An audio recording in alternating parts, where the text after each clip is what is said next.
जी अस्सलाम वालेकुम। कैफेट आज के लेक्चर का आगाज़ करते हैं। Lecture number 83। इस लेक्चर में हम क्या करने जा रहे हैं, आपको सुबह वाले लेक्चर में एक्सप्लेन किया था कि किस तरीके से हम डिफरेंट एरियाज़ पे सब्सटेंटिव प्रोसीजर परफॉर्म करते हैं। कॉमनली परफॉर्म प्रोसीजर कौन कौन से हैं। अब सिर्फ जो सुबह कंसेप्ट आपको सिखाया था उसको एक एग्जाम्पल के साथ लिंक करना है और फिर पास पेपर के क्वेश्चन करेंगे। यानी आज के लेक्चर में, इस लेक्चर में हम क्या सीखने जा रहे हैं कि जो हमने अप्रोच सीखी थी कि किसी भी एरिया में ये कॉमन प्रोसीजर्स हैं जो परफॉर्म होते हैं, तो हम क्या सीखने जा रहे हैं, अब एक एग्जाम्पल के ज़रिए से इन प्रोसीजर्स की एप्लीकेशन सीख रहे हैं। और एरिया हमने कौन सा सेलेक्ट किया है, टेंजिबल नॉन करंट एसेट्स। इस एरिया को सेलेक्ट करने की एक रीज़न ये है कि इस एरिया में से आई कैप ने सबसे ज़्यादा क्वेश्चंस पूछे हुए हैं। ठीक है, इस पूरे चैप्टर में से सबसे ज़्यादा क्वेश्चन इस एरिया में। तो सबसे पहले आपको याद होगा मैंने एक चीज़ आपको ये बताई थी कि किसी भी एरिया को आई कैप पूरा कंप्लीट भी पूछ सकता है और इसके पार्ट्स भी पूछ सकता है। इसका मतलब है एरियाज के डिफरेंट पार्ट होते हैं। तो फिक्स एसेट्स के एरिया कंप्लीट, एक जो फिक्स एसेट्स यहाँ टेंजिबल नॉन करंट एसेट का एरिया है, उसके कितने पार्ट्स हैं वो हमें सामने आते हैं हमारे फिक्स एसेट शेड्यूल की मदद से। अगर हम फिक्स एसेट शेड्यूल को अपने सामने रखें तो आपको पता है उसमें ओपनिंग बैलेंस है, एडिशंस है, डिस्पोजल है, क्लोजिंग बैलेंस है, डेप्रिसिएशन है। तो इसी लिहाज से फिक्स एसेट्स में भी आपको जो डिफरेंट पार्ट्स नजर आएंगे वो होंगे। ओपनिंग बैलेंस तो हम वेरीफाई करते नहीं, आपको पता है वो लास्ट ईयर में वेरीफाई हो चुका होता है। ओपनिंग बैलेंस की वेरिफिकेशन कैफेट के सिलेबस में नहीं है। हाँ, एडिशंस, तो ये एडिशन वाला एरिया, ये वाला एडिशन वाला एरिया, सारा एडिशंस की वेरिफिकेशन सीखेंगे हम, एडिशन वाले हिस्से की। फिर डिस्पोजल वाले हिस्से की, ये सारा डिस्पोजल वाला एरिया है। फिर क्लोजिंग बैलेंस, ये क्लोजिंग बैलेंस है। फिर डेप्रिसिएशन, डेप्रिसिएशन का ये हिस्सा, ये सारा अलग अलग, यानी ओवरऑल सारे टेंजिबल नॉन करंट एसेट से रिलेट कर रहे हैं। लेकिन क्लोजिंग बैलेंस अलहदा पार्ट है, डेप्रिसिएशन अलहदा पार्ट है, एडिशंस अलहदा पार्ट है, डिस्पोजल अलहदा पार्ट है, रीवैल्यूएशन अलहदा पार्ट है और सेल्फ कंस्ट्रक्टेड एसेट्स अलहदा पार्ट है। ठीक है, हम सीखेंगे सबके बारे में, लेकिन पार्ट्स अलग अलग है।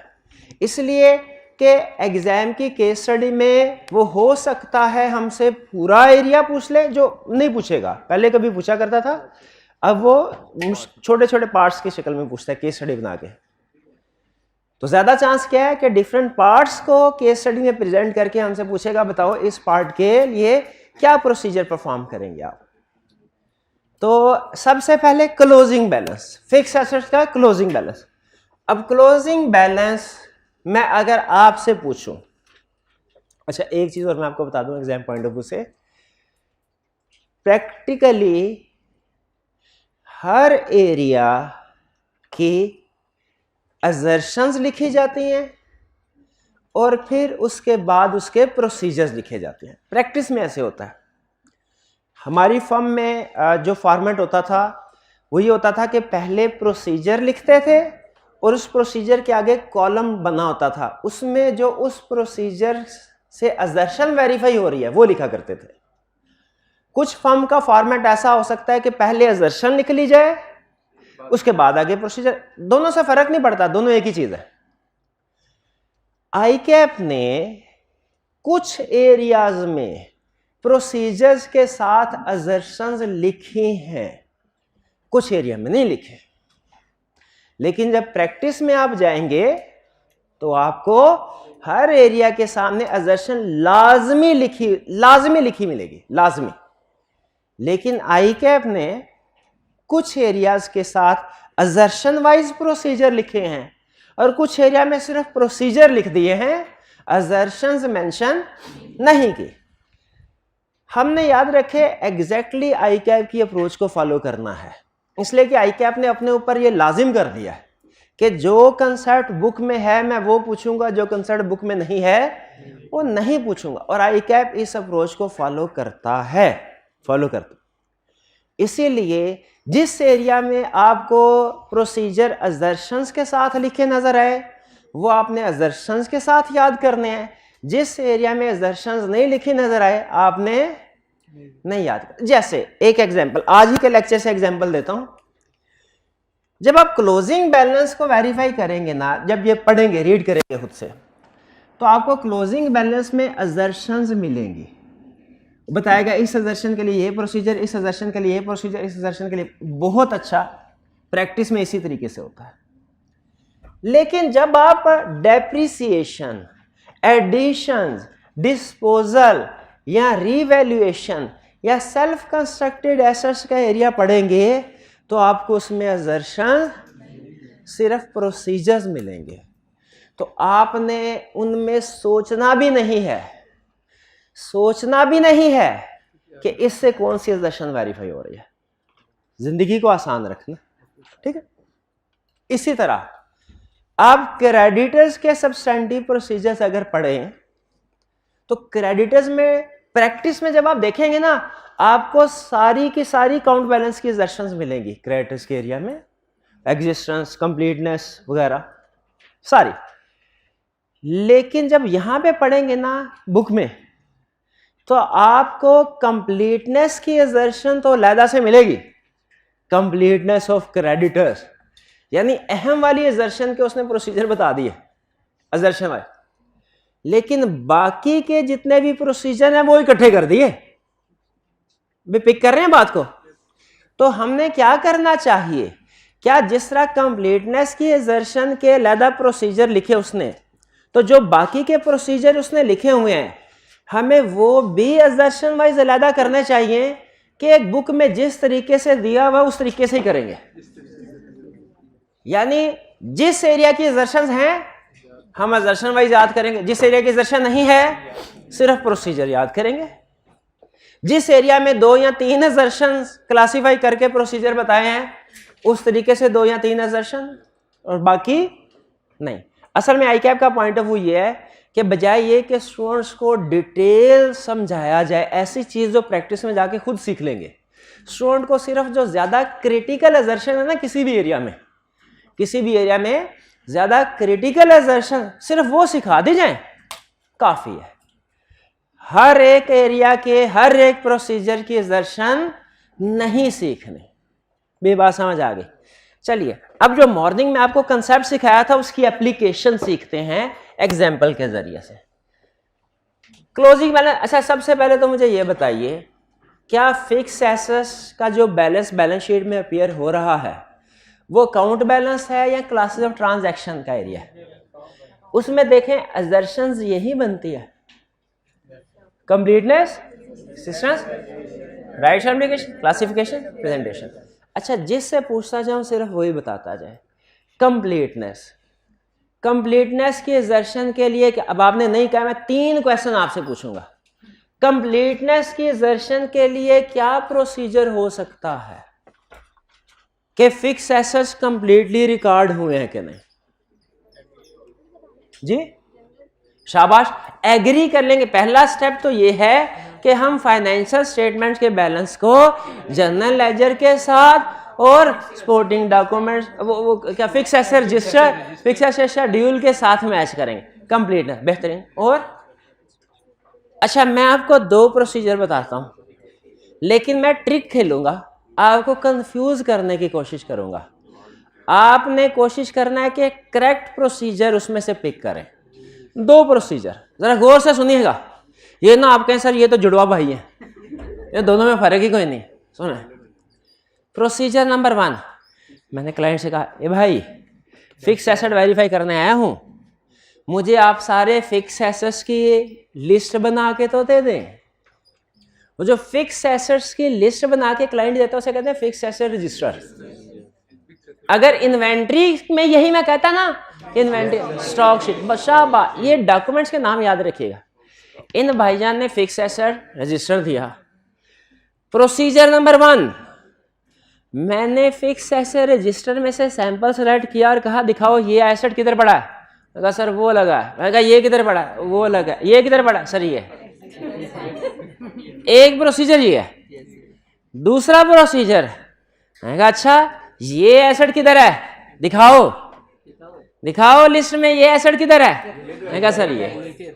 अच्छा ये एसेट किधर है, ये किधर है लिस्ट में, ये। दो प्रोसीजर है, एक में लिस्ट में से फिक्स एसेट रजिस्टर में से सैंपल उठाया और देखा फिजिकली मौजूद है कि नहीं, दूसरे में फिजिकली सैंपल उठाया, देखा रिकॉर्ड में मौजूद है कि नहीं। बताइए कंप्लीटनेस में कौन सा प्रोसीजर, दूसरा वाला बोले तो कौन सा, दूसरा वाला कौन सा, सेलेक्ट करना, कहां से एसेट को सेलेक्ट किया। हाँ अगर रिकॉर्ड में से सैंपल सेलेक्ट करके फिजिकली देखें, वो भी लिखना है, वो यहां पे आएगा। और अगर फिजिकली तो देखा ये सब में, इसका मतलब है जो हमने फिजिकल वेरिफिकेशन का प्रोसीजर पढ़ा है उससे एग्जिस्टेंस तो वेरीफाई होती है, कंप्लीटनेस भी हो जाती है। भाई बात समझ आ रही है।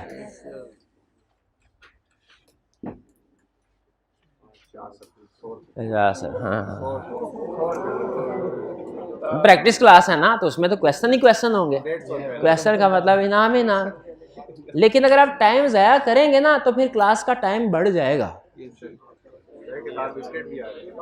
फिजिकल वेरिफिकेशन क्या एक प्रोसीजर है जो अक्सर एरियाज में परफॉर्म किया जाता है। फिजिकल वेरिफिकेशन एक प्रोसीजर है, लेकिन ये बहुत सी असर्शंस को वेरीफाई करता है, जैसे एग्जिस्टेंस, जैसे कंप्लीटनेस, जैसे वैल्यूएशन एंड एलोकेशन। कौन एग्जांपल देगा वैल्यूएशन एंड एलोकेशन के? फिजिकल वेरिफिकेशन से एसेट की वैल्यूएशन एंड एलोकेशन कैसे होती है जी? फिजिकल वेरिफिकेशन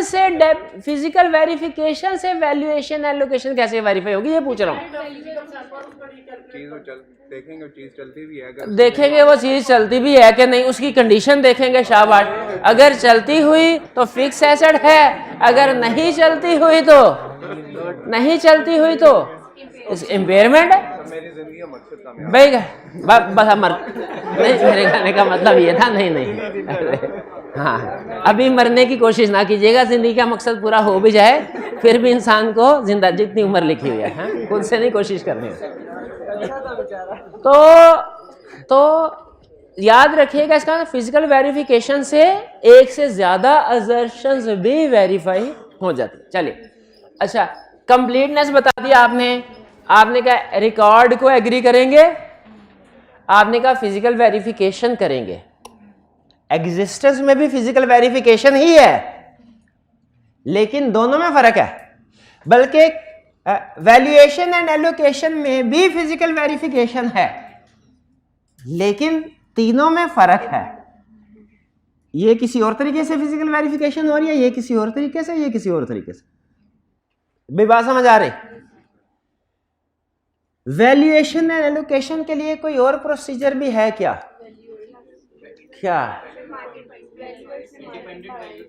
इंडिपेंडेंट वैल्यूअर से उस एसेट की लाइफ के बारे में, उस एसेट की रेजिडुअल वैल्यू के बारे में पूछ लेना चाहिए।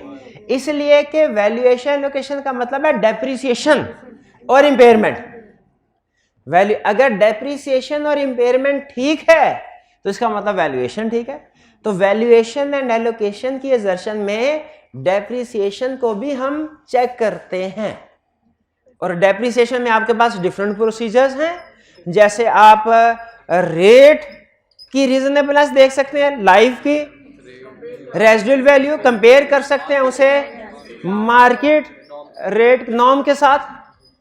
अच्छा मजे की बात है, एक जगह में मैं केस पढ़ रहा था, यूएसए का केस था, वो बता रहे थे कि डिफरेंट कंपनीज है, जैसे वो डिज्नी वाले हैं और दूसरे फिल्म प्रोड्यूसर, उनके पास मार्वल वाले, उनके पास एसेट्स एक ही तरह के हैं। एक ने एसेट की लाइफ एस्टिमेट की 10 साल और एक ने 7 साल। एक ने 7 साल, 10 साल वाले पे अनमोडिफाइड ओपिनियन दिया उसके ऑडिटर ने। हम दूसरी कंपनी के ऑडिटर हैं, क्या हमें क्वालिफाइड ओपिनियन देना चाहिए? नहीं। उसने कहा था हालांकि एसेट से असूली तौर पे सेम होने चाहिए, लेकिन ये डिपेंड करता है यूज पे, ये डिपेंड करता है आपकी मेंटेनेंस पे। अगर कोई कंपनी सिमिलर एसेट को ज्यादा यूज कर रही है तो उसकी लाइफ कम हो जाएगी। अगर एक कंपनी अपनी एसेट्स की अच्छी मेंटेनेंस कर रही है तो उसकी लाइफ, तो याद रखें ये एस्टिमेट्स हैं, ये हम देखते हैं कि सेम होने चाहिए, लेकिन अगर चेंज है तो गलती नहीं है, प्रोवाइडेड जैसी कोई रीजनेबल जस्टिफिकेशन है। अब आप एक गाड़ी घर में इस्तेमाल के लिए रखते हैं और एक ऊबर पे चलानी है, दोनों की लाइफ में, दोनों की मेंटेनेंस में फर्क होगा।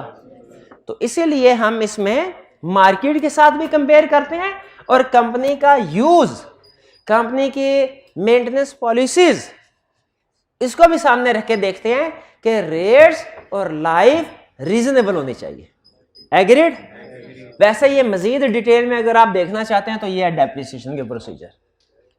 एग्जाम में ना डेप्रिसिएशन के प्रोसीजर दो तरह से पूछ लेता है रिप्रोडक्शन के क्वेश्चन में। एक सीधा कि बताइए फिक्स एसेट की डेप्रिसिएशन कैसे वेरीफाई करेंगे, और एक कहता है बताइए फिक्स एसेट्स की वैल्यूएशन एंड एलोकेशन की असर्शन कैसे वेरीफाई करेंगे। फिक्स एसेट्स की वैल्यूएशन एंड एलोकेशन की असर्शन भी कौन सी है? डेप्रिसिएशन ही, क्योंकि वैल्यूएशन को सबसे ज्यादा डेप्रिसिएशन इफेक्ट करती है। इसी तरह डेटर्स में भी पूछ लेता है, कभी डायरेक्ट पूछ लेगा प्रोविजन फॉर बैड डेट के प्रोसीजर बताओ, और कभी कहेगा डेटर्स की वैल्यूएशन एंड एलोकेशन को वेरीफाई करने के प्रोसीजर बताओ। वो एक ही बात है, क्योंकि डेटर्स की वैल्यूएशन से क्या मुराद है, तो इसकी प्रोविजन फॉर बैड डेट सही रिकॉर्ड हुई कि नहीं। ठीक है, तो डेप्रिसिएशन को वेरीफाई कैसे करेंगे? Review fix asset register. अब ये मैं ना, हालांकि ये एक प्रोसीजर काफी था, लेकिन अब मैं लिंक करवा के यहां पे ले आया हूं कि अगर हमसे पूछे फिक्स एसेट का क्लोजिंग बैलेंस, तो सारी असर्शन लिख के एक एक प्रोसीजर दो लिख दिए। लेकिन अगर कहे मुझे वैल्यूएशन एंड लोकेशन के प्रोसीजर बताओ, तो हमारा डेप्रिसिएशन क्या करेंगे? फिक्स एसेट को क्यों चेक कर रहे हैं? डेप्रिसिएशन सही कैलकुलेट। मैंने आपको बताया था कि जो क्लास हुई थी मेरी, बताया होगा, वैसे ही आप मजे लेते हैं हर दफा सुनने में। मैनेजर फिक्स एसेट का एरिया था, मैनेजर ने कहा वेरीफाई, अपनी तरफ से मैंने सारी कैलकुलेशन कर ली, उसमें कोई फिक्स है में गलती निकल आई। प्रैक्टिस में रूल ये होता है कि अगर आपकी एक गलती निकल आए ना, तो मैनेजर जितनी ज्यादा गलतियां निकलते हैं ना, मैनेजर उतना एरिया में घुसता चला जाता है, मतलब ज्यादा डिटेल में चीजें चेक करना शुरू कर देता है। नॉर्मली मैनेजर सिर्फ हमारे बनाए हुए वर्किंग पेपर्स देखते हैं और हमसे कुछ क्वेश्चनिंग करते हैं। क्लाइंट के रिकॉर्ड मैनेजर चेक नहीं करते, क्योंकि वो हमने ऑलरेडी चेक कर लिया, तो हमसे पूछ लेते हैं भाई फिक्स एसेट देख लिया था? देख लिया था। लेकिन एक दो गलतियां निकली तो मैनेजर उस एरिया के मजीद उसने कहा ये चीज भी लाओ, ये भी लाओ, फिक्स एसेट रजिस्टर भी लाओ। फिक्स एसेट रजिस्टर खुला, उसमें हर एसेट की अलग-अलग नाम लिखा होता है, किस दिन उसे एक्वायर खरीदा गया था वो, और उसकी डेप्रिसिएशन अब तक की कितनी है वो, और एंड पे बुक वैल्यू होती है। तो कुछ फिक्स एसेट ऐसे थे उनकी बुक वैल्यू नेगेटिव आ रहे थे, तो मैनेजर पूछने लगा क्या है, मैंने कहा पता नहीं क्या है, क्योंकि एसेट्स की बुक वैल्यू नेगेटिव नहीं होनी चाहिए। हाँ, नहीं होनी चाहिए फिक्स, यही देखना है हमने। वो बस ये मसला क्या था भला, फुल्ली डेप्रिशिएटेड एसेट्स को क्लाइंट ने ना एक्सेल के ऊपर थी, क्लाइंट एक फार्मूला लगाता था एक्सेल का, भाई इसका 10% और कॉपी पेस्ट कर देता था। हालांकि उसमें फुल्ली डेप्रिशिएटेड एसेट्स को अलग से आइडेंटिफाई करना चाहिए और उसमें फार्मूला नहीं लगाना था, लेकिन वो कॉपी पेस्ट करता है तो सब पे कॉपी पेस्ट, तो गलती उसकी थी, क्लास मेरी हो गई। तो यही कह रहा, लिस्टेड क्लाइंट था, लेकिन वो सरकारी क्लाइंट था, तो रिव्यू फिक्स एसेट रजिस्टर में क्या देखा जा रहा है कि सारे एसेट्स में डेप्रिसिएशन कैलकुलेट हो गई है, एक चीज ये, और दूसरा फुल्ली डेप्रिसिएटेड एसेट्स पे डेप्रिसिएशन नहीं। यानी इसमें दो चीजें देखते हैं, जिस एसेट पे डेप्रिसिएशन रिकॉर्ड होनी चाहिए हो गई हो, और जिस पे नहीं होनी चाहिए ना हुई हो। एसेट एक्वायर किया 30 नवंबर को, डेप्रिसिएशन स्टार्ट हुई 1 फरवरी को, सही हुआ कि नहीं? नहीं सही हुआ। रेडी फॉर यूज, ये अल्फाज याद है? Ready for use, available for use, बिल्कुल वो एक ही बात है। अच्छा, ये रिकैलकुलेट डेप्रिसिएशन, इसका क्या मतलब है कि जिसकी डेप्रिसिएशन रिकॉर्ड हुई है उसकी भी देखो ठीक हुई है कि नहीं। ये तो नहीं कि रेजिडुअल वैल्यू को कंसीडर ही नहीं किया, रेजिडुअल वैल्यू के बगैर ही डेप्रिसिएशन कैलकुलेट कर ली। Compare ratio of depreciation, compare ratio of depreciation. अच्छा, यानी डेप्रिसिएशन की रेशियो कैलकुलेट करो। ये एक और क्लाइंट, अब कोई एक दफा थोड़ी हुई थी आर्टिकल्स में, एक और दोबारा, हाँ दोबारा हुई, और ये ज्यादा फील इसलिए हुई कि उस वक्त मैं थोड़ा सीनियर पोजीशन पे था। गलती फिर क्लाइंट का, जाहिर है काम सारा क्लाइंट ने किया होता है, गलतियां सारी क्लाइंट की होती हैं, हम बेकसूर मारे जाते हैं। अगर आपने फिक्स एसेट शेड्यूल देखा ना, फिक्स एसेट शेड्यूल, उसमें होता है categories of asset, cost, accumulated depreciation, and पे होता है बुक वैल्यू, और बुक वैल्यू के आगे एक और कॉलम होता है depreciation rate. Depreciation rate measurement basis, आप ठीक है जो भी बोलते हैं। हुआ क्या था, मैंने ये रिव्यू हो रहा है, कॉस्ट थी, आगे डेप्रिसिएशन, आगे रेट। कॉस्ट थी 10 मिलियन, डेप्रिसिएशन इस साल की थी 1 मिलियन, और डेप्रिसिएशन रेट आगे लिखा था 20%। पार्टनर ने सिर्फ इतना कहा, मैंने कहा आपने चेक कर लिया है? उन्होंने कहा बिल्कुल। मैंने कहा बिल्कुल चेक, आपकी तसल्ली है? बिल्कुल से। मैंने कहा मुझे ये बता दीजिए डेप्रिसिएशन रेट कितना है। मैंने देख के, जुबानी थोड़ी याद होता है, देख के मैंने कहा 20%। उसने कहा मेथड कौन सा? मैंने कहा स्ट्रेट लाइन। उसने कहा ये स्ट्रेट लाइन कॉस्ट पे जरा 20% मल्टीप्लाई करें। मैंने कहा 2 मिलियन। तो कहते हैं यहाँ पे 1 मिलियन लिखा हुआ है। अब ये गलत क्यों? और आप कह रहे हैं मैं कसम खाऊं सर डेप्रिसिएशन बिल्कुल ठीक है, मैंने चेक की है। उन्होंने कहा ठीक है आप सही कह रहे होंगे, चेक किया होगा, लेकिन ये फर्क क्या, ये मुझे बता दे। फर्क मुझे नहीं पता था है। फिर उसके बाद हाफ ईयर नहीं थी, बताता हूँ आगे हुआ क्या था। उसके बाद फिर है तसल्ली पार्टनर ने की अपनी। मैं वापस भागा क्लाइंट के पास गया, मैंने कहा भाईजान ये क्या चक्कर है? अब जो पार्टनर फिर जब समझाता है ना तो दिमाग की बत्तियां तब जलती हैं। मैंने कहा ये क्या है कि इधर रिटर्न। उसने क्लाइंट ने थोड़ा सा देखा, ओ सॉरी सर गलती हो गई, ये असल में ना हमने पिछले साल का फिक्स एसेट शेड्यूल कॉपी किया था इस साल, तो पिछले साल डेप्रिसिएशन रेट 20% था, इस साल चेंज होकर 10% हो गया, क्योंकि अब हम अपना इस्तेमाल जरा कम कर दिया है। तो बाकी सारी चीजें ठीक है, सिर्फ एंड में रेट चेंज करना भूल गए। ये 20 की बजाय 10% कर लें, बस इतनी सी बात है, इतने सी बात है। लेकिन जो लेसन यही होते हैं ना। अच्छा एक और बात से बात निकलती है, अगर आप 5-10 मिनट एक्स्ट्रा बैठने का, तो एक और बताने हमारे अकाउंटेंट, हर अकाउंटेंट की जो टिपिकल मिस्टेक होगी ना, जो अक्सर वो करता है, वो होता है कॉपी पेस्ट की गलती। तो एक क्लाइंट था हमारा, उसमें हमने पिछले साल के वर्किंग पेपर थे, अब वो ना फॉर्मेट बनाए होते हैं, तो हम कहते हैं यार फॉर्मेट पिछले साल बना हुआ है वर्किंग पेपर का, सारा खुद से क्यों बनाना। जैसे कंफर्मेशन लेटर है फॉर एग्जांपल, बना पिछले साल का कॉपी पेस्ट करो, पार्टीज के नाम शाम चेंज करो, एड्रेस चेंज करो और भेज दो। तो वर्किंग पेपर मैंने कॉपी किया पिछले साल का, उस पर जो वाउचर्स थे ना, हम जो भी वाउचर टेस्ट करते हैं ना, जैसे पेमेंट्स एक्सपेंसेस वगैरह, उनके डेट लिखते हैं, डेट सारी ठीक लिखी नीचे सारा, ऊपर क्लाइंट, लेकिन ऊपर चूंकि क्लाइंट का नाम और फर्म का नाम वगैरह सेम ही होते हैं, ऊपर मैंने कोई चेंज नहीं किया। ऊपर के जो कंटेंट्स थे ना वर्किंग पेपर के ऊपर, वो होते हैं फर्म का नाम, क्लाइंट का नाम, ऑडिट है कि रिव्यू है, और फिर उसके बाद होती है डेट, जिस दिन आप प्रोसीजर परफॉर्म कर रहे हैं। मैंने उसके ऊपर वाले हिस्से पे कोई चेंज नहीं की, नीचे पे सारे वाउचर इस साल के थे, लेकिन वो ऊपर ईयर एंडेड 2021 लिखने की बजाय 2020 लिखा हुआ था, वो मैं चेंज करना भूल गया क्योंकि मुझे लगा ऊपर की सारी चीजें सही है। मैनेजर के सामने रखा, मैनेजर ने मेरा रिव्यू ही नहीं किया, उसने कहा आप मुझे पिछले साल का वर्किंग पेपर दिखा रहे हैं। मैंने कहा नहीं सर, देखें ट्रांजैक्शन सारी इस साल की है। मैंने कहा ये ऊपर क्या लिखा हुआ है, फॉर द ईयर एंडेड 2020। हालांकि मैनेजर को भी पता था मेरे से, लेकिन सिखाना होता है ना। उन्होंने कहा ये आप ले जाएं, एक दफा रीचेक करके लाएं कि ये पिछले साल का वर्किंग पेपर है कि इस साल का, फिर मैं रिव्यू करूंगा। तो इतने प्यार से नहीं कहते।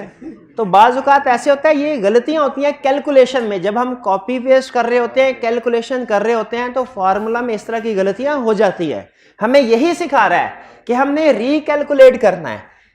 रेशियो ऑफ डेप्रिसिएशन का मतलब क्या है कि जो डेप्रिसिएशन एक्सपेंस को डिवाइड करें एसेट के साथ, कॉस्ट या बुक वैल्यू के साथ, और जो परसेंटेज आए वो डेप्रिसिएशन रेट के बराबर होनी चाहिए। भाई एग्री करते हैं कि डेप्रिसिएशन के बराबर? जैसे मैंने आपको एग्जांपल दी, चेक रीजनेबलनेस ऑफ एस्टिमेट, क्या लाइफ रीजनेबल है? फिर अच्छा बताए, ये एसी की लाइफ कितनी होनी चाहिए रीजनेबल? 10 साल में भी। हाँ, लेकिन कमर्शियल जब यूज होता है ना, ये इसकी लाइफ कम होती है। हमारे घर में जो एसी है ना, उसकी लाइफ 10 साल रीजनेबल है। कॉलेज में जो एसी है ना, इसकी लाइफ 10 साल रीजनेबल नहीं है, इसकी 5 साल होनी चाहिए। ठीक है, इस तरीके से आपने देखना है कि रीजनेबलनेस हालात के मुताबिक है कि नहीं लाइफ। रिव्यू गेन और लॉस ऑन डिस्पोजल, अगर कोई फिक्स एसेट डिस्पोज हुआ है तो आपने डिस्पोजल की डेप्रिसिएशन भी चेक करनी है कि नहीं? चेक करनी है डिस्पोजल, क्योंकि आपको पता है जब डिस्पोजल टी काउंट बनता है तो उसमें हमने सिर्फ ये नहीं देखना कि बुक्स से कॉस्ट रिमूव कर दी गई हो, बुक्स में से क्यूमुलेटेड डेप्रिसिएशन भी रिमूव कर दे, और उस दिन तक की जिस दिन डिस्पोज किया एसेट, डेप्रिसिएशन रिकॉर्ड होनी चाहिए। और फिजिकल कंडीशन देखें। फिजिकल कंडीशन क्यों देखें? इंपेयरमेंट के लिए। शाबाश, तो ये समझ आ गया आपको कैसे? अच्छा, valuation question, rights and obligation कैसे देखेंगे एसेट्स के ऊपर? टाइटल डॉक्यूमेंट्स देखेंगे। अच्छा, हर एसेट के टाइटल डॉक्यूमेंट नहीं होते। आपकी बाइक है फिक्स एसेट, आपके पास उसके टाइटल डॉक्यूमेंट्स होंगे, लेकिन आपका कैलकुलेटर है, आपके पास यूएसबी है, आपका मोबाइल है, इसके टाइटल डॉक्यूमेंट्स नहीं होंगे। इसकी परचेज इनवाइस, शाबाश, जिनके टाइटल डॉक्यूमेंट्स नहीं होते उनकी परचेज इनवाइसेस सबूत होती हैं ओनरशिप का। क्लासिफिकेशन, कि एसेट्स की क्लासिफिकेशन ठीक की गई है कि नहीं की गई? कैसे पता चलेगा एसेट्स प्रॉपर्ली क्लासिफाइड है कि नहीं? स्कैन लेजर, स्कैन लेजर से पता चलेगा कि कहीं ऐसा तो नहीं कि किसी दूसरे एरिया की ट्रांजैक्शन इस एरिया में आ रही हो, जैसे लार्ज आइटम्स वाले एरिया में स्मॉल आइटम्स का आना। ठीक है, तो ये क्लासिफिकेशन। प्रेजेंटेशन में क्या लिखेंगे? आईएफआरएस के मुताबिक डिस्क्लोजर है कि नहीं? अगर आईएफआरएस का नंबर याद है वो लिख ले, नहीं नंबर याद कोई प्रॉब्लम नहीं है, सिर्फ आईएफआरएस लिख ले। क्लियर? कोई प्रॉब्लम इसमें। अब आइंदा आपसे कोई कहे फिक्स एसेट्स के क्लोजिंग बैलेंस के प्रोसीजर बताओ, क्लोजिंग बैलेंस के, तो आपने अजर्शन ज़हन में ले आनी है, हर अजर्शन के एक एक दो दो प्रोसीजर लिख दें। क्लियर? कम से कम एक तो लाजमी होना चाहिए ना। अगर किसी अजर्शन के 2 प्रोसीजर ज़हन में आते हैं 2 भी लिख सकते हैं। डेप्रिसिएशन में एडिशंस, आप बताइए जजमेंट की बेस पे ड्यूरिंग द ईयर नए एसेट खरीदे, क्या प्रोसीजर लिखना चाहिए? इनवाइस, इनवाइस चेक कर लें, ऑथोराइजेशन चेक कर लें, फिजिकली चेक कर लें, उसको चेक कर लें डेप्रिसिएशन स्टार्ट हो गई है कि नहीं, और यूजफुल लाइफ, शाबाश, यूजफुल लाइफ एस्टिमेट किया कि नहीं? सही, रेडी फॉर यूज। अच्छा, डिस्पोजल में भी क्या ये सारे प्रोसीजर होंगे कि फर्क होंगे? थोड़ा बहुत फर्क। डिस्पोजल ऑफ फिक्स एसेट्स के प्रोसीजर बताइए भाई, डिस्पोजल ऑफ फिक्स एसेट्स के उसकी भी लिस्ट ऑब्टेन करेंगे कि टोटल जितने भी एसेट डिस्पोज किए हैं उसकी लिस्ट दे दो भाई हमें। फिर ऑथोराइजेशन, क्या फिक्स एसेट डिस्पोज करने से पहले उसकी ऑथोराइजेशन होनी चाहिए?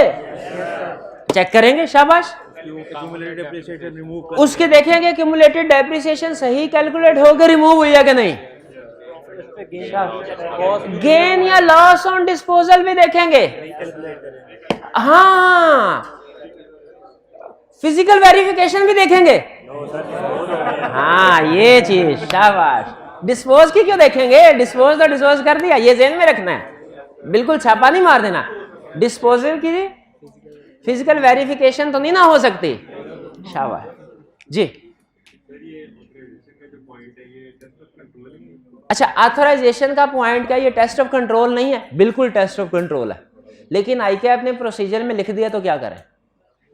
लिख देते हैं हमने, बात इनकी बिल्कुल ठीक है। ऑथराइजेशन टेस्ट ऑफ कंट्रोल है। अच्छा, अब जरा हम चेक कर लें क्या हमारे जहन में जो प्रोसीजर आए हैं आईकैप ने भी, अच्छा ये सही बताया आपने, जजमेंट की बेस पे बताए थे ना। देखते हैं यही लिखे हुए कि नहीं। सबसे पहले उसने कहा कि जितने भी एसेट ऐड हुए हैं परचेज, उसकी लिस्ट ले लो क्लाइंट से, एग्री कर लो शेड्यूल के साथ। ठीक है, समझ आ गया। ये हमारे जहन में शायद नहीं आया था, आया था, चले ठीक है। फिर इंस्पेक्ट करो, क्या इंस्पेक्ट करो? ऑथराइजेशन, ये sale deed and legal document, हाँ इनवॉइसेस वगैरह, इनवॉइसेस वगैरह, बिल्कुल ठीक। Physical verification, date of capitalisation, ये नहीं है कि जिस दिन उसने परचेज किया, जिस दिन रिसीव हुआ है, उस रेडी फॉर यूज बोला था। हाँ, कि ये वही बात है, ये डेट ऑफ कैपिटलाइजेशन किस लिए चेक कर रहे हैं? ताकि डेप्रिसिएशन उस दिन से चेक कर सके स्टार्ट हुई कि नहीं। और टेस्ट कैलकुलेशन ऑफ डेप्रिसिएशन, अच्छा इन दोनों में फर्क है। डेट ऑफ कैपिटलाइजेशन का मतलब यह है कि जिस दिन आया है उसी दिन कैपिटलाइज हो जाए और डेप्रिसिएशन शुरू हो जाए। ये डेप्रिसिएशन का स्टार्टिंग पॉइंट के लिए है, और ये नीचे पूरे साल की कैलकुलेशन।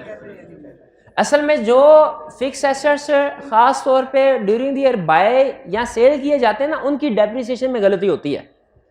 पूरा साल जो डेप्रिसिएशन होगा, जो एसेट यूज हुआ है ना, उसकी डेप्रिसिएशन में नॉर्मली गलती नहीं होती, पार्शियल ईयर में गलती होती है। इसीलिए डिस्पोजल में भी और एडिशन में भी उसने डेप्रिसिएशन को चेक करने की बात की है खास तौर पर। क्लियर? और assess reasonableness of life, useful life देख लें, सही का। डिस्पोजल में obtain list and agree, inspect authorisation, किस पे से भेजा, चेक रिमूवल फ्रॉम बुक्स के कॉस्ट और क्युमुलेटेड डेप्रिसिएशन दोनों रिमूव, और फिर रिकैलकुलेट गेन और लॉस ऑन, यानी डिस्पोजल अकाउंट को रीचेक करना है।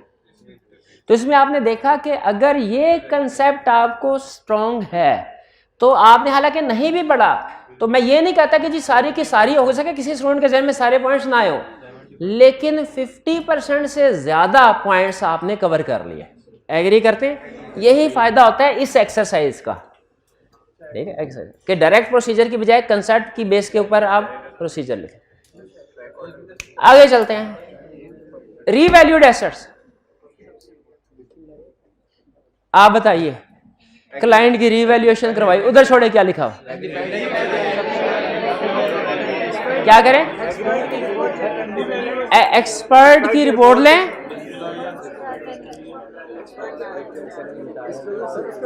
अच्छा जब कभी एक्सपर्ट का वर्ड आ जाए ना, तो दो प्रोसीजर्स तो आपने कंफर्म लिखने हैं चैप्टर 18 वाले, कि हमने एक्सपर्ट की कॉम्पिटेंस, कैपेबिलिटी, ऑब्जेक्टिविटी इवैल्यूएट करनी है, एडिक्वेसी ऑफ वर्क। अगर क्वेश्चन के मार्क्स ज्यादा हैं, आप इन दो हेडिंग्स के आगे डिटेल जो हमने पढ़ी हुई है वो भी लिख सकते हैं। लेकिन अगर मार्क्स कम है तो ये दो हेडिंग कंफर्म लिखनी है। फिर इसके बाद जो हमें उसने रीवैल्यूएशन रिपोर्ट दिया ना, हम देखेंगे उसकी, देखिए एक्सपर्ट को भी चेक कर लिया, उसकी रिपोर्ट को भी चेक कर लिया। अब हमने ये देखना है कि जो काउंटिंग डिस्क्लोजर्स वगैरह हैं वो उस रिपोर्ट के मुताबिक है। हम क्या देखेंगे, एक एसेट की रिवैल्यूएशन हुई है तो इंटायर क्लास की रिवैल्यूएशन हुई है कि नहीं देखना चाहिए।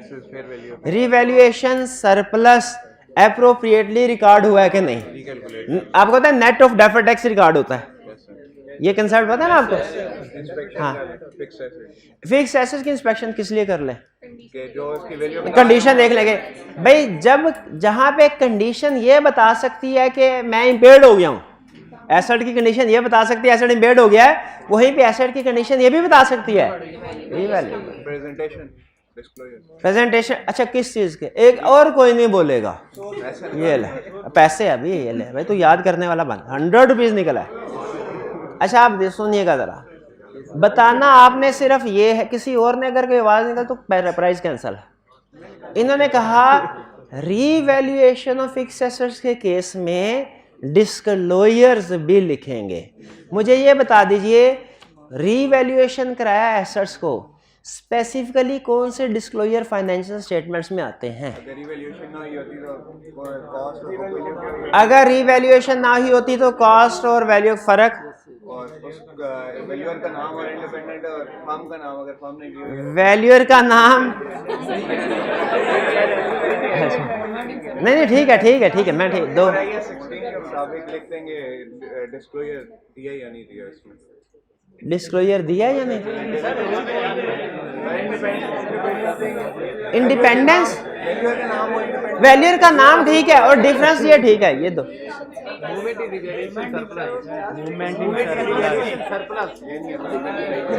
50 रुपए, चले चले हौसला अफजाई के लिए 50 रुपए देते। लेकिन बहरहाल, लेकिन हमें यह पता चल गया कि एसेट्स रीवैल्यू करें तो स्टैंडर्ड कुछ डिस्क्लोजर रिक्वायर करता है। अब देखते हैं यहाँ पे क्या कह रहा है, यहाँ पे रीवैल्यूएशन में एग्री विद, अच्छा ये दो वाले मेन प्रोसीजर हम लिख चुके हैं पहले, ये बाकी का प्रोसीजर बता रहा है। एग्री, जो रीवैल्यूएशन सरप्लस है उससे वैल्यूएशन रिपोर्ट के साथ एग्री करना चाहिए भाई, रिपोर्ट के अंदर जो सरप्लस है बैलेंस शीट में वही हो। वैल्यूएशन देखना चाहिए इंटायर क्लास की है, अप टू डेट है, डेट ऑफ रिवैल्यूएशन नहीं आती क्या डिस्क्लोजर में, अप टू डेट है, मेथड इज कंसिस्टेंट, यानी रिवैल्यूएशन के लिए डिफरेंट मेथड होते हैं, मेथड कंसिस्टेंट होना चाहिए सारे एसेट्स का। डिस्क्लोजर चेक करें जो स्टैंडर्ड रिक्वायर करता है IAS 16, सरप्लस को रिकैलकुलेट करें, एप्रोप्रिएटली काउंट फॉर हुआ है कि नहीं, net of deferred tax, physically inspect conditions कि कंडीशन देखिए एसेट की, ऐसा तो नहीं कि फिजिकल कंडीशन के मुताबिक वो इंपेयर्ड होना चाहिए और उसकी रिवैल्यूएशन, पुराना सा एसेट पड़ा हुआ है, जंग लगा हुआ है और उसकी रिवैल्यूएशन करवा दें।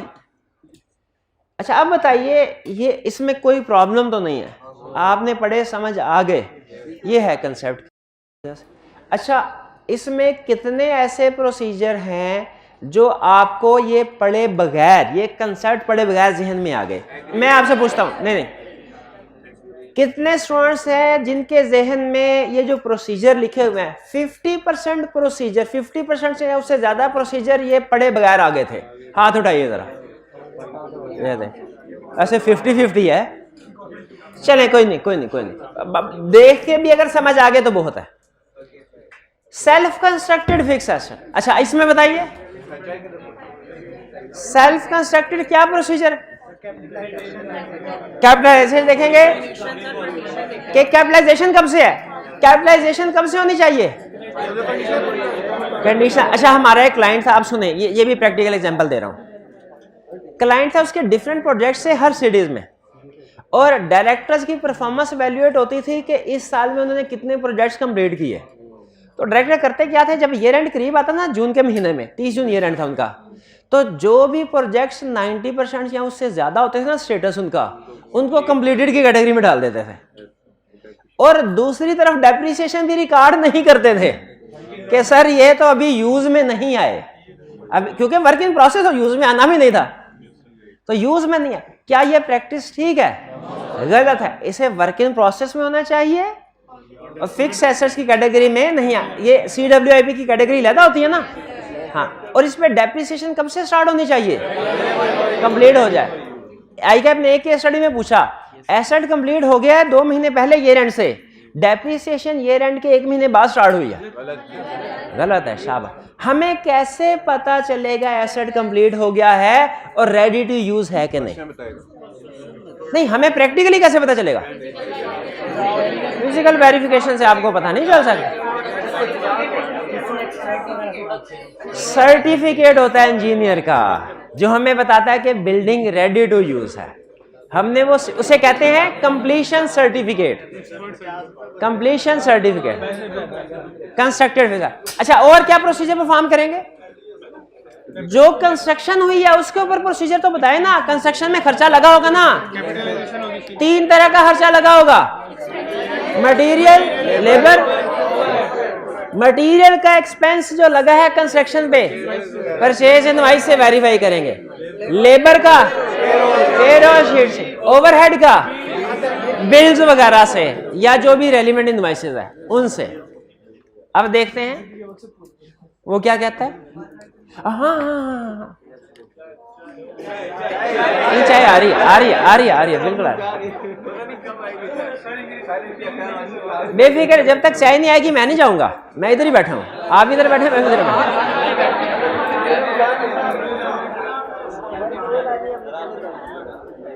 वो कौन सा प्रोसीजर है जो अगर तो एसेट वर्क इन प्रोसेस में है अभी ये एंड पे, तो परफॉर्म नहीं करेंगे, लेकिन अगर एसेट कंप्लीट हो चुका है तो परफॉर्म करेंगे।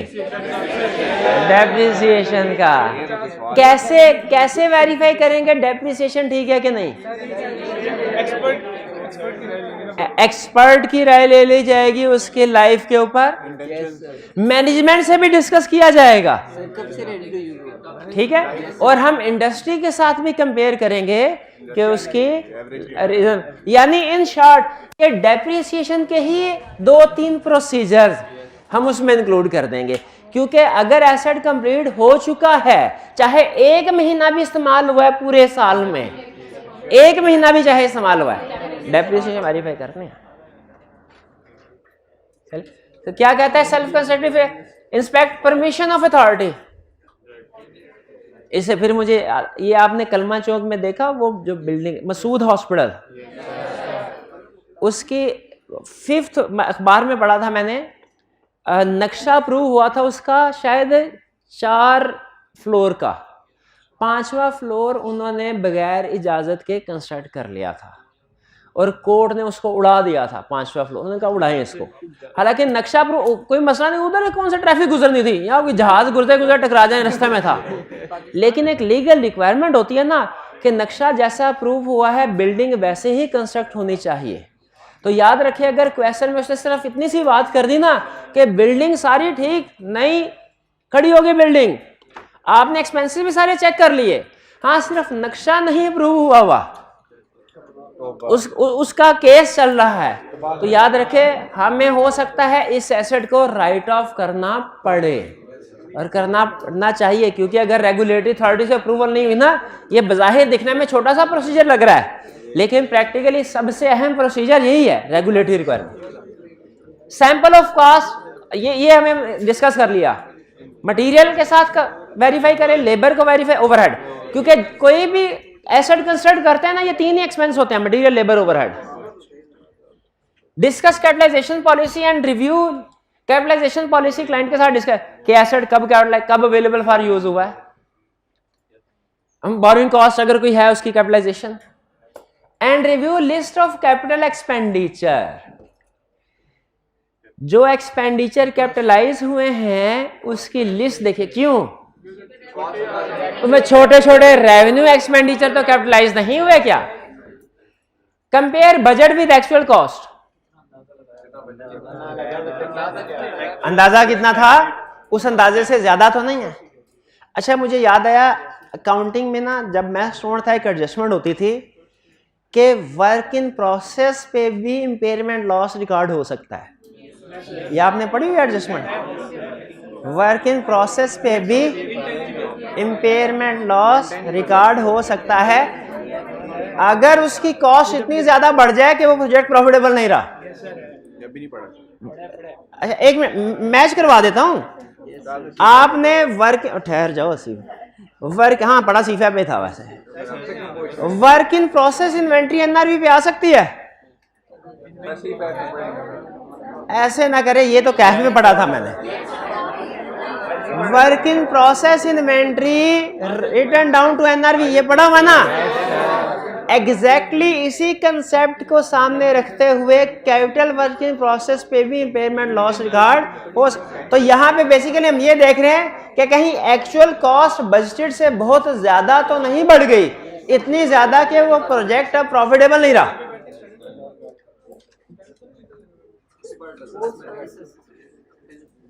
चलें रिस्क असेसमेंट का क्वेश्चन भी पूछ लेता हूं। इस्लामाबाद में आपका होटल है, आप पूछ किस वजह आगे सुने ना।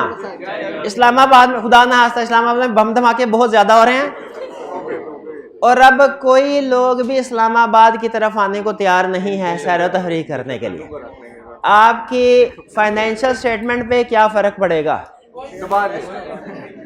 गोइंग का या at least impairment loss record करना पड़ेगा आपको उस होटल के इम्पेयरमेंट, क्योंकि अब कस्टमर कम हो गए, प्रॉफिटेबिलिटी उसकी कम हो गई। इसीलिए इस केस में भी अगर कॉस्ट ज्यादा बढ़ जाए एक्चुअल का और प्रोजेक्ट प्रॉफिटेबल ना हो, इम्पेयरमेंट लॉस रिकॉर्ड करनी पड़ती है। इसलिए बजटेड और एक्चुअल कॉस्ट का कंपैरिजन देख रहे हैं हम। Expert assessment of SOC mean stage of completion. क्यों? अगर वर्क इन प्रोसेस है तो एक्सपर्ट से पूछेंगे कितने % कंप्लीट हुआ, और इवन कंप्लीट भी हो गया ना तो फिर भी एक्सपर्ट को बुलाते हैं। अगर कंप्लीट नहीं हुआ तो फिर बुलाते हैं ये देखने के लिए कि कितने % कंप्लीट हो गया, कितने % रह गया। और अगर कंप्लीट हो जाए तो कंप्लीशन सर्टिफिकेट इंजीनियर देता है हमें कि ये प्रोजेक्ट कंप्लीट हो गया और रेडी टू यूज है। Check depreciation starts on completion. Presentation IFRS के मुताबिक check whether disclosures required by IFRS have been included in financial statements. और जो भी होगा, जो भी IFRS कहता होगा वो होगा, जो भी IFRS कहता होगा वही होगा। अच्छा, बताना ये चाह रहा हूं कि आपके लिए वो डिस्क्लोजर लिखना लाजमी नहीं है, ये लाइन लिखनी लाजमी है। ये लाइन हमारा कंप्लीट प्रोसीजर है। अगर आपको डिस्क्लोजर पता है तो इंक्लूड कर दें। जैसे एक क्वेश्चन में उसने कहा कि इन्वेंट्री प्लेज करवाई हुई है, तो हमने कहा इसके डिस्क्लोजर्स आएंगे, लेकिन अगर हमें नहीं याद कि इसमें डिस्क्लोजर क्या क्या देने हैं, कि लोन की टाइप है, उसका रेट, लोन वगैरह बता नहीं, तो सिर्फ इतना लिख दें disclosure required by IFRS have been included. Clear? अच्छा, मुझे ये बताइए, ये फिक्स एसेट्स का एरिया टेंजिबल नॉन करंट वो है जिसके ऊपर ICAP ने सबसे ज्यादा क्वेश्चन पूछे हुए हैं, लेकिन इसकी प्रैक्टिस करने के बाद क्या आपको लगा कि ये मुश्किल है? फ्रैंकली कितने स्टूडेंट को लगा कि ये मुश्किल है, और कितने स्टूडेंट्स को ये लगा कि हम अगर ये ना भी पढ़े ना तो हर एक हेडिंग अब मजीद एक दफा भी ना पढ़ें तो अभी भी इस काबिल है कि इसकी हर एक हेडिंग के अंदर 50% से ज़्यादा प्रोसीजर बता सकते हैं, यही लिख सकते हैं। लेकिन मैंने फिर भी आपको रिकमेंड किया है कि रिस्क नहीं लेना और वो 1 पेजर से याद करते रहना। लेकिन अगर आप याद नहीं भी करते ना, 1-2 दफा और पढ़ लेते याद, तो केस स्टडी अटेम्प्ट करने के काबिल होंगे इंशाल्लाह। लेकिन ये कैसे पता चलेगा हमें कि केस स्टडी अटेम्प्ट करने के काबिल हैं कि नहीं? केस स्टडी की प्रैक्टिस करेंगे तो। हाँ जी, अभी 5-7 मिनट में चाय आ जाएगी बेफिक्र। तब तक हम कुछ केस स्टडी की डिस्कशन कर लेते हैं। पॉज कीजिएगा, पॉज। चलिए, अब असाइनमेंट के कुछ क्वेश्चंस हैं, इसको हमने पढ़ना है। हम देखें कि ICAP कैसे इस चैप्टर में से केस स्टडी पूछता है, क्या हमें समझ आ रही है और हम इसको अटेम्प्ट करने के काबिल हैं कि नहीं। और खास तौर पे आपने ये देखना है कि इसमें सिर्फ चैप्टर 10 सब्सटेंटिव प्रोसीजर के कंसेप्ट्स हैं या कि किसी और चैप्टर के भी। कह रहे सबसे पहले रिक्वायरमेंट कह रहे for each of the above independent matters. अच्छा, ऊपर 2 मैटर्स थे, मैंने सिर्फ जो रेलिवेंट था पार्ट 1 वो सामने रखा है आपके। State the audit procedure which may be performed by your audit team. State the audit procedure, इससे मुझे पता चल गया कि ऑडिट प्रोसीजर बताने हैं, सब्सटेंटिव प्रोसीजर का क्वेश्चन है। बी में कह रहा है discuss the implications on the audit report chapter, यानी अगर प्रोसीजर परफॉर्म करने के बाद एविडेंस वगैरह हमें नहीं मिलता या मैनेजमेंट सही काम नहीं कर रही, तो फिर क्या करेंगे आप? You are the audit manager in the firm of chartered accountants following independent in the draft. अच्छा, इसमें खास तौर पे देखिएगा मैं किस इंफॉर्मेशन से कंक्लूड कर रहा हूं कि क्या प्रोसीजर लिखने हैं। आपने ये स्किल मेरे साथ सीखनी है कि क्वेश्चन में किस लफ्ज से हमें पता चलेगा कि हमने क्या प्रोसीजर। एक एग्जांपल दे दूं, हमेशा इसको ज़हन में रखिएगा। चैप्टर 10 के प्रोसीजर का क्वेश्चन करते हुए हकीम लुकमान के बारे में क्या मशहूर था कि जो जड़ी बूटी है ना, जड़ी बूटियां, चाय आ गई, शाबाश शाबाश, चाय नहीं आई, ये कुछ हो रहा है मेरा हाल। चले जो भी है ले आए, ये चीटिंग है। ले आए। अच्छा, असल में चाय कॉलेज वाली थी, वो कॉलेज वाली चाय आपको शायद इतनी पसंद ना आती। हाँ, इसलिए मैंने, कोई बात नहीं, पर परसों वाली क्लास में चाय का पहले से अरेंजमेंट कर लिया। अच्छा हाँ, वो हकीम लुकमान की बात दरमियान में, उसके बारे में मशहूर था, जड़ी, जब वो जंगल से गुजरता है ना, जड़ी बूटियां खुद उससे बताती हैं कि मेरे अंदर ये खूबी है और मैं इस मर्ज की दवा हूं। तो आपने भी हकीम लुकमान बन जाना है। चैप्टर 10 पढ़ते हुए आपको क्वेश्चन खुद बताए कि मेरे सॉल्यूशन में ये प्रोसीजर परफॉर्म करने हैं। और अब ये देखिए कि चैप्टर खुद कैसे आपको बताएगा, ये क्वेश्चन कैसे बताएगा कि कौन से प्रोसीजर परफॉर्म करने हैं। इन the draft financial statements of E private limited EPL for the year ended 30 June 2021, capital work in process of ₹100 million related to construction of a new production facility is included in property plant and equipment। रुक के यहाँ पे मुझे बताइए कौन से procedures की तरफ लेके। एक तो सेल्फ कंस्ट्रक्टेड, इसका मतलब है यहाँ तक क्वेश्चन को अगर खत्म हो जाता तो हमने कौन से प्रोसीजर लिखने हैं, सेल्फ कंस्ट्रक्टेड फिक्स एसेट के। लेकिन क्वेश्चन चल रहा है तो मे भी हमें इसके अलावा कुछ और प्रोसीजर भी लिखने हो। सेल्फ कंस्ट्रक्टेड के तो लाजमी लिखने हैं, ठीक है। लेकिन अभी क्वेश्चन यहां तक हमें सेल्फ कंस्ट्रक्टेड का पता चल गया, किस लफ्ज से, कंस्ट्रक्शन से, कि उसने कहा है कि CWIP में कंस्ट्रक्शन के इंक्लूडेड है project. Your team have observed that the last cost incurred on the said facility was on 30th April 2021. However, it was put to use from 1st August 2021 and therefore no depreciation has been charged for the year end.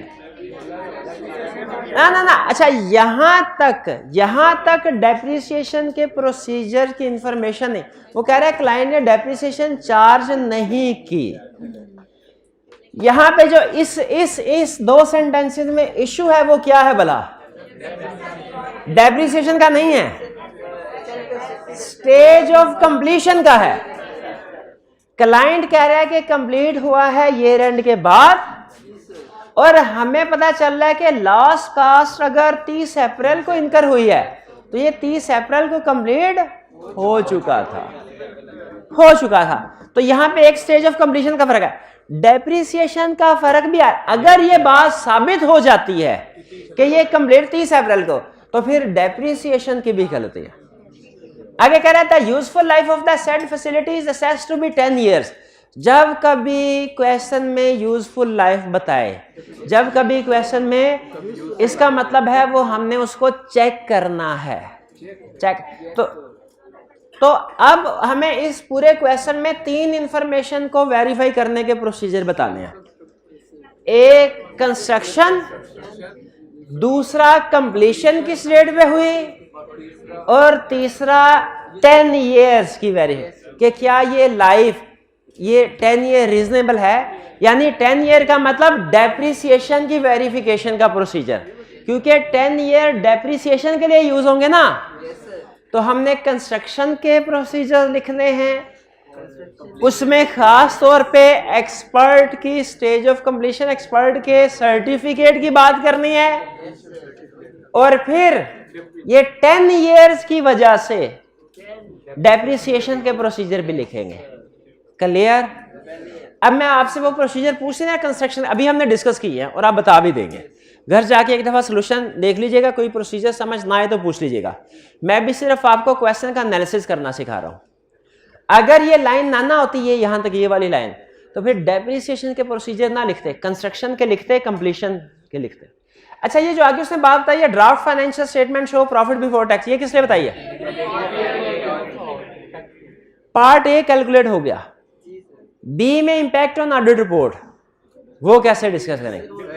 हम कहेंगे अगर तो ये जो उसने depreciation वगैरह और construction appropriately record की है अनमोडिफाइड ओपिनियन, और अगर नहीं की तो फिर मिस स्टेटमेंट होगी, इफेक्ट क्वालिफाइड या एडवर्स। क्लियर?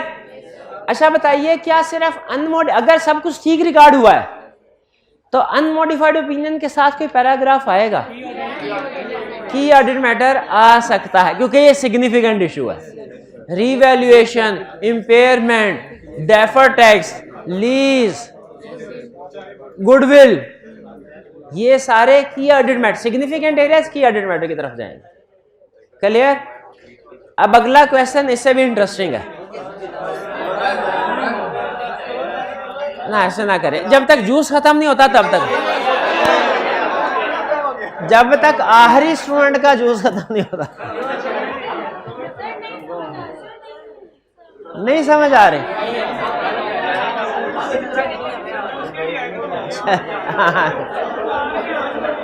चले, कल फिर आपको एक वादा, भाईजान वादा करके जाना होगा आपको, वादा करके, हाँ, कि आप ये जो असाइनमेंट थी लेक्चर की, सुबह वाले लेक्चर की, लेक्चर 82 की होम असाइनमेंट कल कंप्लीट करके लाएंगे। वादा करते हैं रिटन फॉर्म में, ताकि आपको भी पता चले कि आपने कुछ सीखा है कि नहीं, और मुझे भी पता चले मैं कुछ सिखा पाया हूं कि नहीं। ठीक है, पक्की बात है? चलिए, आज का लेक्चर फिर यहाँ पे ख़त्म करते हैं। अल्लाह हाफ़िज़।